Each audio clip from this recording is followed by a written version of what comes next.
Wednesday, October 9th, day 441, and I am thinking.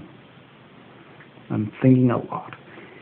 Because I'm now far enough along with this incarnation of the game that I'm going to be rebuilding the whole thing about the world that the game takes place in. I've done that before. I've got something that works, but because I'm rebuilding things, I want to do it better. I want to do it better than I did before.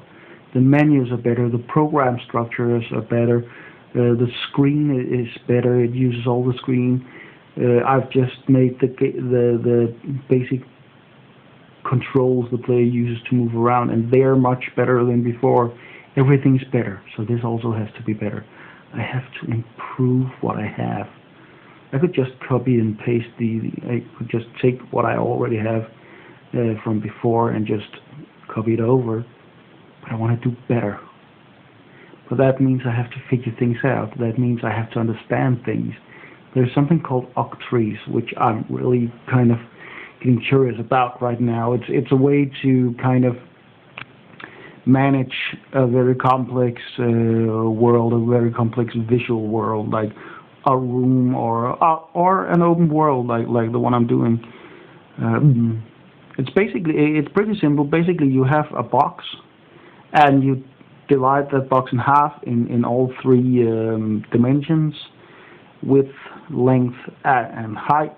And when you divide it like that, you get 8 boxes of half the size in each dimension.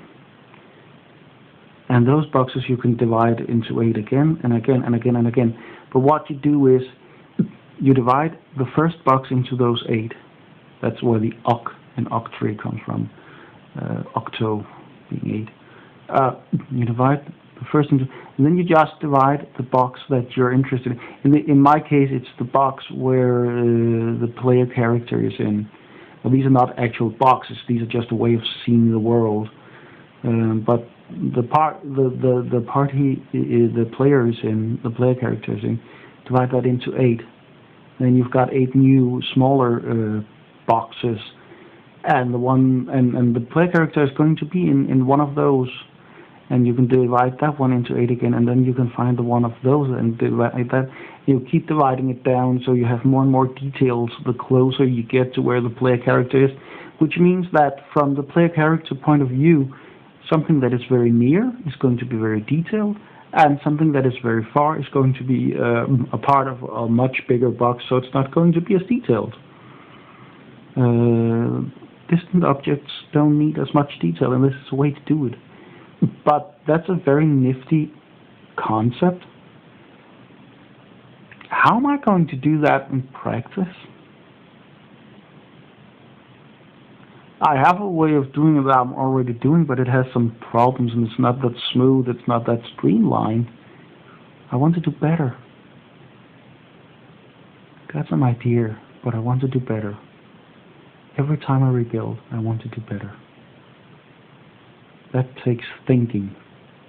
That takes figuring out stuff. That takes understanding stuff. Luckily, I like to think, but this is a bit of a challenge. Then again, I like a challenge.